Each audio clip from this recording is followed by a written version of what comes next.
اهو الملك فاروق جعفر اهو. أتحدث إليكم اليوم في الذكرى 72 لثورة يوليو المجيدة. إذا كنا النهاردة بنشرب شاي 7 أيام نشرب 5 أيام.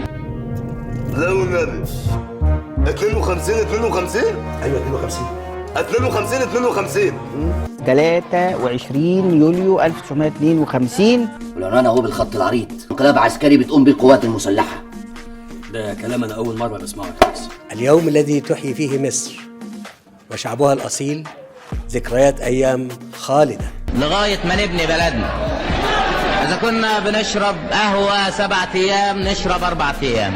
لو كان البنى والتنمية والتقدم ثمن الجوع والحرمان، اوعوا يا مصريين ما تقدموش. انت مالك يا عم؟ يا عم انا وانت شكلك ابن حلال عايز اقف جنبك. ابن حلال ايه يا عم؟ انت مالك؟ انت خليك في مصلحتك. 72 سنة عدوا على ثورة يوليو، ولازم نتكلم فيها عن محطات وصلتنا لحد النهاردة. وشهد التاريخ لثورة يوليو بدور وطني وتحرري. الثورة الأم، لأن أنا بعتبر أن ثورة يوليو بنت ثورة 23 يوليو. وإني أؤكد للشعب المصري يعمل كله لصالح الوطن في ظل الدستور.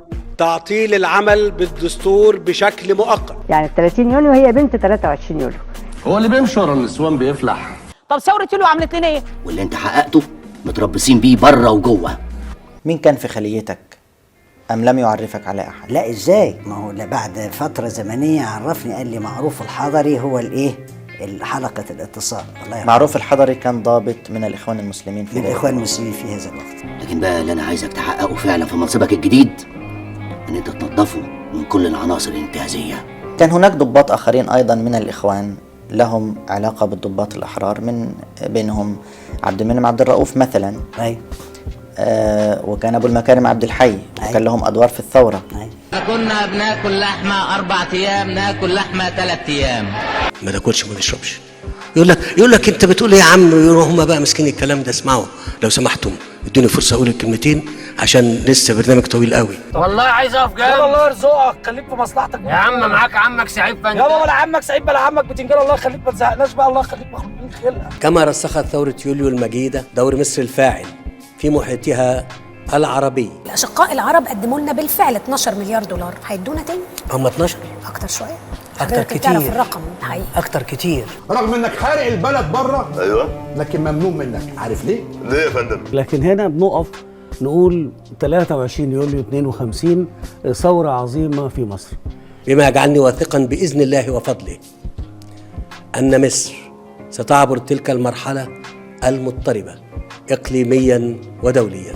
يمكن البيان بيفكرنا بحاجة مهمة، إنه الشعب تقبل هذه الثورة ومنحها بسرعة الرضا الطوعي والشرعي.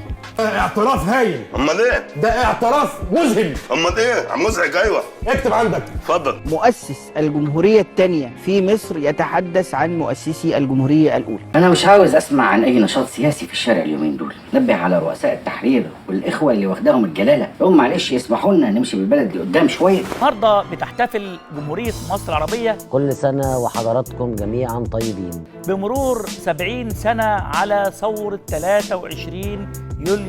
النهاردة مصر كلها والعالم العربي بيحتفل معانا بذكرى 23 يوليو سنة 1952. النهارده بتمر 70 سنة على هذه الثورة.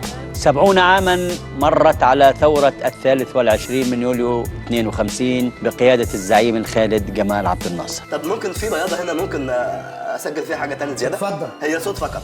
اتفضل. ماشي. حلو قوي. هذه الثورة التي ما زلنا نعيش حتى هذه اللحظة في كنف شرعيتها. اي في ايه يا جدع؟ مش عارف يا عم، الدكه دي زي ما يكون فيها خازوق. 1 2 الجيش المصري فين؟ بسم الله الرحمن الرحيم. حبيب قلبي. في إعلان دستوري هيعلنوه بكرة. وزيادة مدة الفترة الرئاسية الواحدة لتصبح 6 سنوات بدلا من 4. الانتخابات اللي عايز يترشح يا يقعد في السجن يا يقعد في فندق يا يقعد في بيت. الكلام ده معناه ان احنا مصرين نرسي دولة الفرد، ويقول والله احنا نعلن مملكة مصر ونعلن السيد الرئيس يعني ملك مصر المعظم.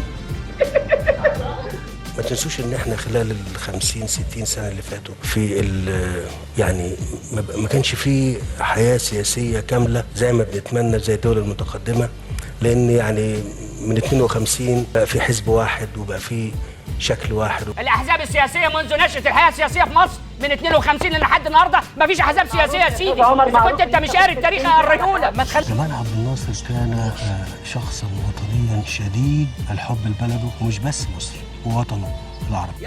لو سمحت يا بيه على مهلك. لا انت يا بلادي مش عليا انا. طب ثوره يوليو عملت لنا ايه؟ ماذا لو لم تتحقق ثوره يوليو؟ ماذا لو لم تقم ثوره 23 من يوليو؟ شبيهه بدوله ايه دلوقتي لو ما قامتش ثوره يوليو؟ يا ترى كان هيبقى شكل الامه المصريه عامل ازاي وقتها؟ كنا هنقترب في درجه التنوير والتحضر كده يعني مع الفارق الاقتصادي. اليونان، مش هقول قبرص، كنا هنبقى افضل بكتير. جنوب اسبانيا كان ممكن. مصر ام الدنيا وهتبقى قد الدنيا. هتقول الله ما انت قلت لنا 30 26. ايوه 30 26 هوريكم بفضل الله، بفضل الله دوله ثانيه. انت لساني هلا. وعلى فكره 3/4 شعب مصر ما كانش هيتعلم. في الخمسينات كان في ناس برضو بسيطه وظروفها صعبه، لكن البلد كدوله كان اقتصادها كويس يعني. ما كانش هيتعلم لو فضل بقى الحق مين؟ وكلنا اولاد الطبقه الفقيره والمتوسطه كان اللي هيتعلموا في مصر الاغنياء بس. ده انت اقل فيلا عندك يا احمد يا موسى ب$5 مليون. منين؟ المنظر ده احلى من 36 مليون دولار. يعني احنا سمحنا بالتدهور، يعني اشمعنى انا اخد سنه 25 جايزه انظف مدينه عاصمه في العالم على القاهره ويؤول الوضع الى ما انا عليه. في الوقت دوت كان الدولار ب 30 قرش و35 قرش. احنا لما خدنا قرار تعويم الجنيه المصري ان ده هيعطي فرصه حقيقيه لمصر انها تصدر صناعه وزراعه بشكل كبير. والنبي على الصعيدي واللي عايز يجي ولا ايه اللي جابني هنا؟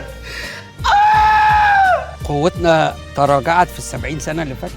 بتراجع التعليم تراجع دور مصر الاقليمي. انا مش عارف اعلم، مش عارف اعالج، مش عارف اشغل، مش عارف اسكن. احنا اسفين يا شيرلي بيه. على ايه؟ على اننا بنتعبك يعني وقلقين منامك كل يوم والتاني بمناسبه ومن غير مناسبه. وستواصل تقدمها ومسيره تنميتها وبناء دولتها بما يحقق تطلعاتنا جميعا. انت راجل خلاص بقيت بتبيع الماضي وبتفرتك الحاضر وبتشفط المستقبل.